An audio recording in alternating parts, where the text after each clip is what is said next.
Welcome to The Know. I'm Ashley Jenkins. I'm Ryan Haywood. It's earnings call season, which means we've got another publisher giving us some kind of absurd statements that we again get to pick apart for news. And Ubisoft more than delivered in their earnings report covering the first half of 2016, where they indicated they may be kissing single-player only experiences goodbye forever. Yeah, I'll believe it when I see it. Instead, the company is aiming to move more in favor of turning their franchises into services, or in other words, online-focused games with, hey, you guessed it, microtransactions. Gotta get that microtransaction money. So apparently GTA Online Mania is contagious. If you're wondering why Ubisoft would do that, the answer is pretty simple. Their data indicates pretty clearly that multiplayer-focused titles make them a whole shitload of money, or francs, since we're talking about Ubisoft here, although they are part of the EU, so does euros? Sure, yeah. It makes them a lot of dough.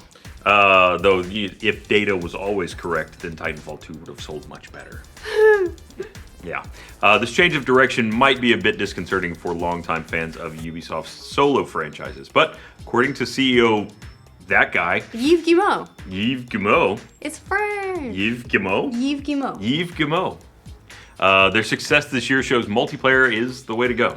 During the call with investors and shareholders, which by this point is probably mostly Vivendi, Guillemot said, "Our excellent performances in the second quarter, as well as the sharp improvement in our profitability during the first 6 months of the fiscal year, are proof that we've gotten both our digital strategy and our approach to multiplayer games right. The Crew, The Division, and Rainbow Six Siege each have more than 10 million registered players, demonstrating that we are effectively executing our business development plan and moving towards an ever more recurring model." That's a very businessy statement. Well, he was talking to investors. They're the people that you have to tighten your tie for and get all straight-laced. That's fair. Guillemot goes on to drive the point home by adding, "All of our actions and initiatives are aimed at achieving this objective." Well, that sounds nice and definitive. So there's not really much of a need to read between the lines here, since Guillemot was pretty clear. For Ubisoft, The Division, Rainbow Six Siege, and The Crew represent the new way forward because of player investment and recurring revenue. Didn't The Crew not do so hot?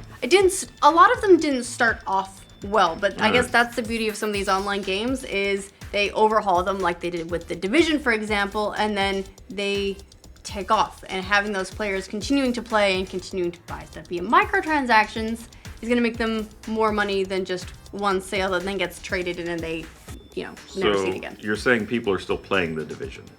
Yes, actually more than ever. That seems like a lie.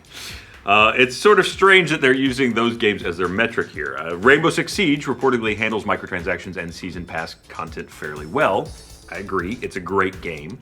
But The Division, as just mentioned, that no one plays. Come on. It was a financial success in terms of sales. A lot of people bought it.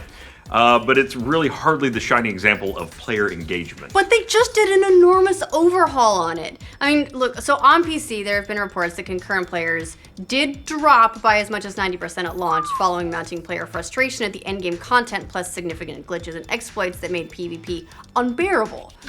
Things are said to have improved, allegedly, thanks to the newest 1.4 patch. That's the overhaul one. Okay, but that is... 1.4 is here. The game is now fun.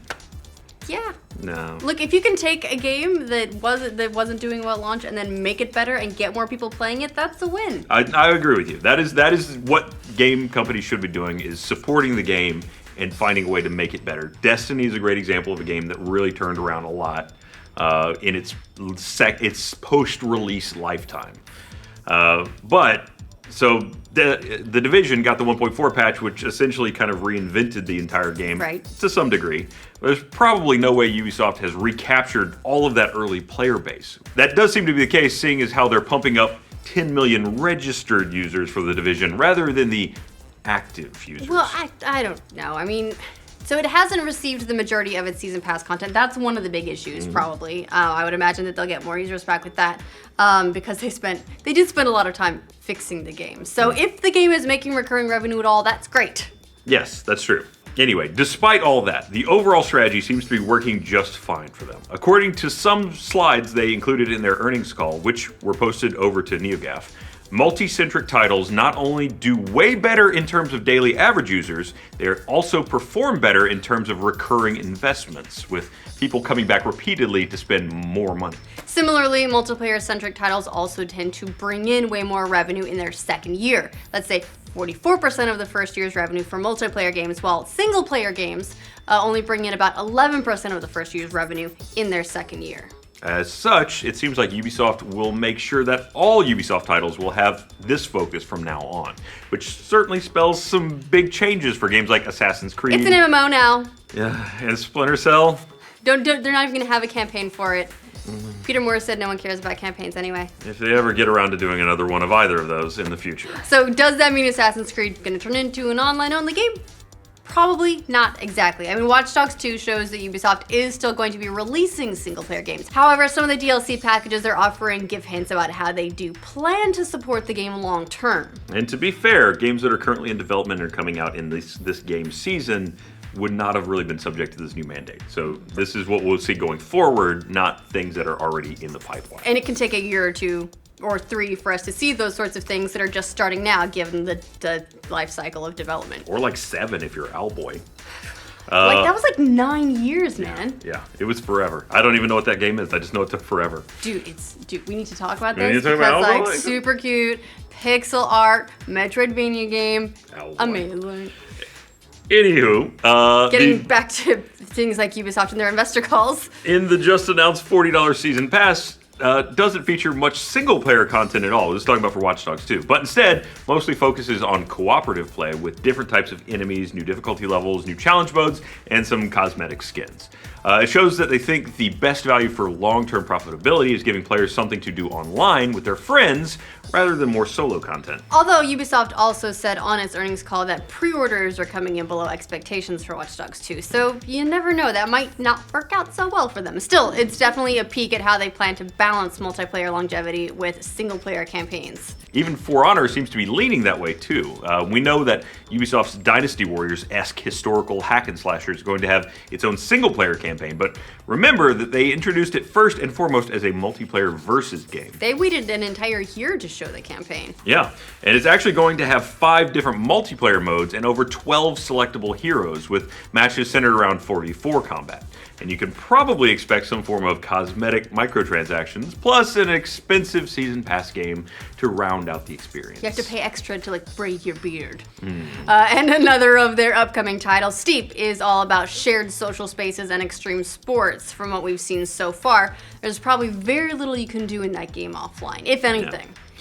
So with Assassin's Creed or Far Cry, we might see an emphasis on cooperative challenge modes, with most of the Season Pass content focused on bolstering those forms of play, at least if Watch Dogs 2 is any indication. So once again, should be no surprise that another developer is moving away from the tried and true format of single-player-centric games. It's hard to ignore the profitability of titles like The Division, Destiny, and most recently GTA Online. That last game in particular is really probably the inspiration for all of these moves. It's kind of the template here and the game everyone else would love to emulate because it keeps making Rockstar insane amounts of money even after the game is released by years. Yeah, this writing has been on the wall for a long time now, let's be honest.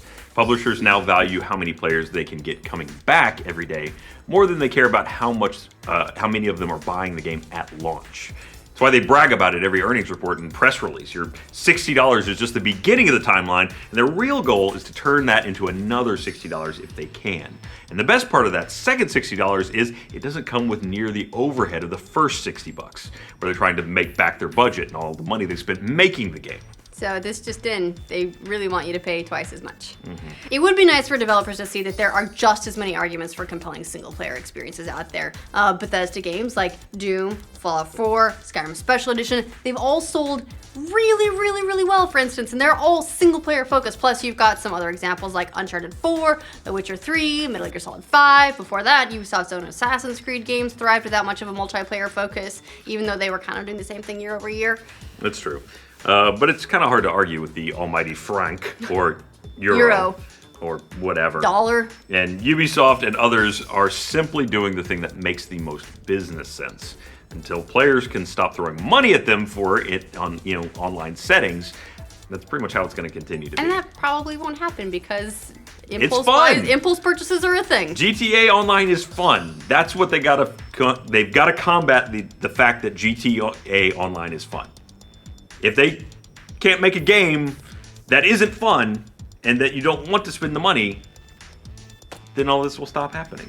So here's the thing. All those multiplayer things just need to suck, and then we'll get single-player games back. Done. What do you guys think of Ubisoft announcing that it wants to focus on multiplayer over single-player? Let us know in the comments. And for future updates on Ubisoft's titles, like this video and subscribe to The Know. And then once you've subscribed to The Know and done all that stuff, you've bought our t-shirt, which is really like a cool t-shirt and stuff. Isn't it? Then after you've done all of that, go play Owlboy. Green screen the t-shirt on me. That's what we'll do. We can make it happen. You just make it like right here, just a tiny little bit. Just like the world's smallest Just shirt. overlay it. Just like